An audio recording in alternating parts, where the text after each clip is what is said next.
Hello and welcome to an introduction to probability. The learning target for this video is learning the terminology associated with probability.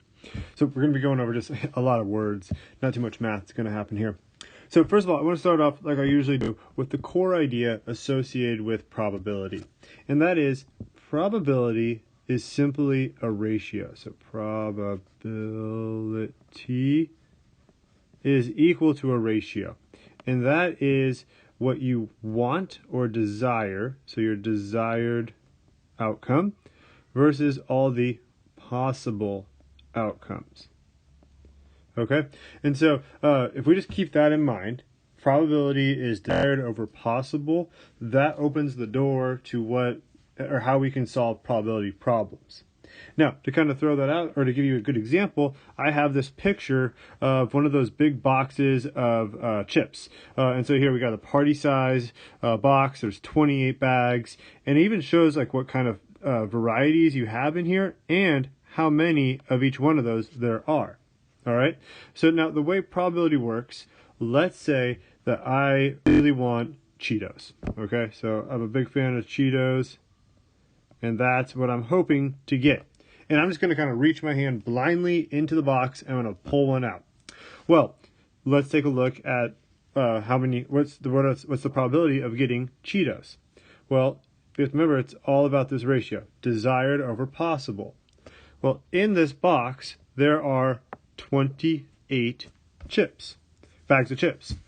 And then accordingly, there are 5 bags of Cheetos.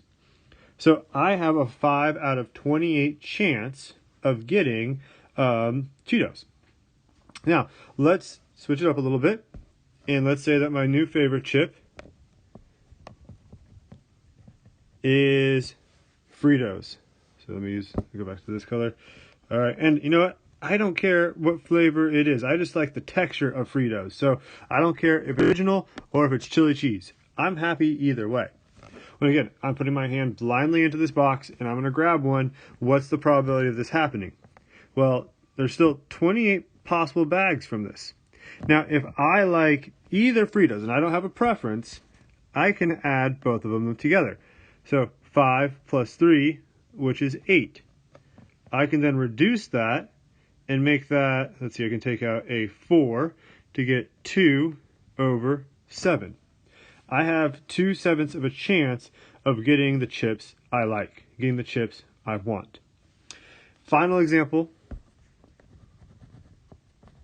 Let's say I'm a big fan of barbecue, and that's all I want. I don't want other chips. It's barbecue or nothing for me. Well, the ratio, still out of 28, because there's still 28 bags of chips, but now there's only 3 of those. Now, the reason why I want to go through several different examples is to kind of highlight some of the possible options that we have. So probability, which I'll just abbreviate prob, can be between 0 to 1. All right, so if you think about this as like fractions, 1 over 1.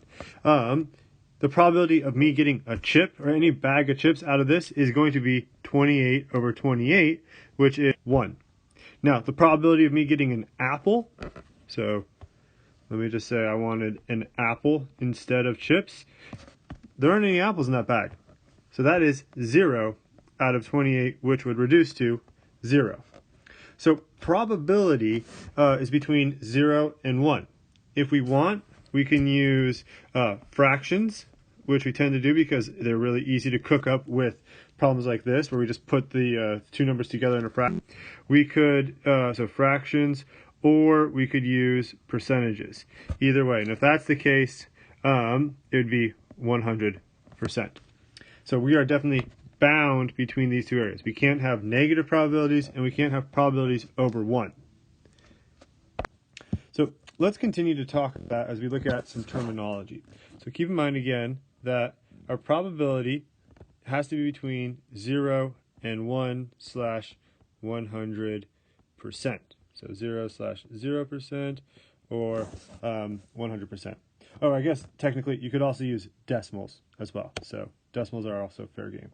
Decimals to describe probabilities.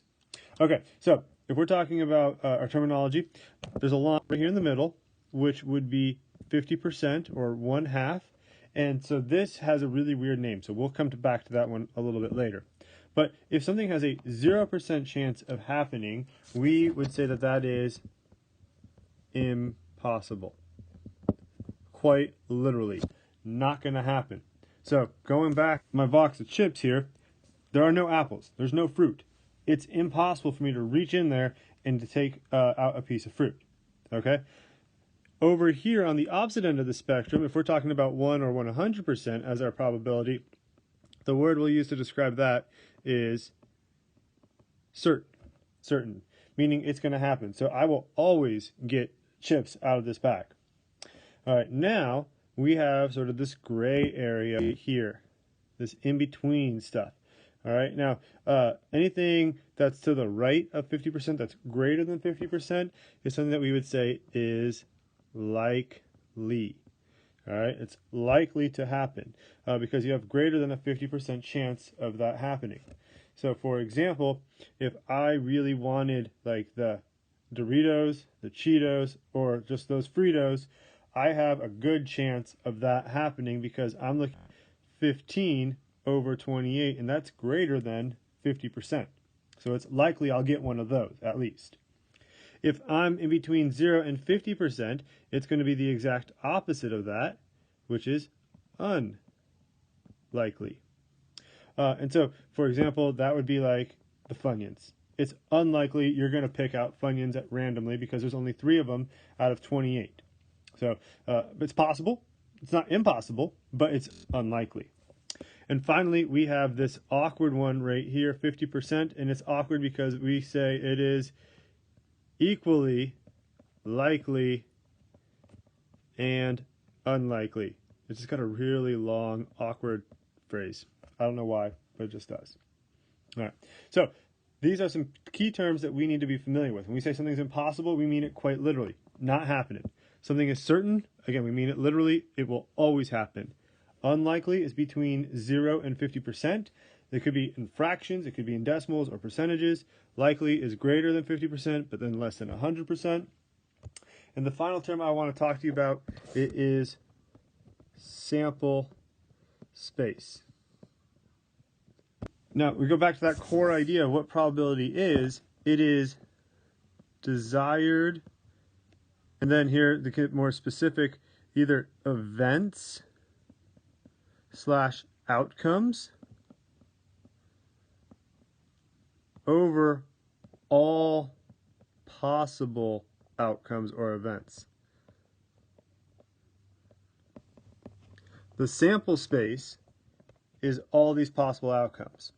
So our sample space is all 28 bags, all the different varieties here. And then desired, that changes based off of what we want. So again, sample space is everything. So I think this is pretty much all I wanted to cover. Oh wait, so no. There's one more thing I gotta talk about here. All right, so we have 2 types of probabilities.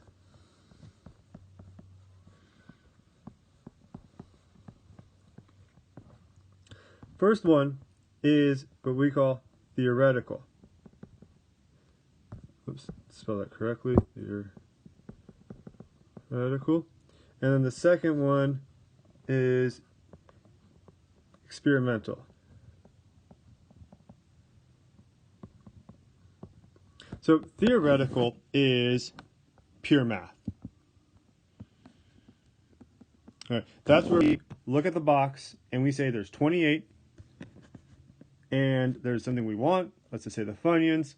We have a 3 out of 28 chance of getting it. Box it, walk away, end of story. Now, let's say experimental. This is where it's based on real world observations. There we go. So let's imagine that we had all these we had the boxes of chips, but we had 100 of these. And we had 100 different people open them up. And we asked them to pull out a bag. And we recorded whether or not did they get the Funyuns. Funyuns, question mark.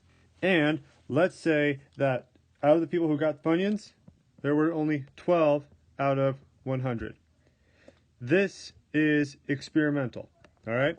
We made an observation off of what happened. It's not theoretical being like, well, hey, there's 28 chips, they have a 3 out of 28. It is literally what happened when someone pulled a chip out of the bag. So that's all I wanted to say. Good luck with your homework or practice, and let me know if you have any questions.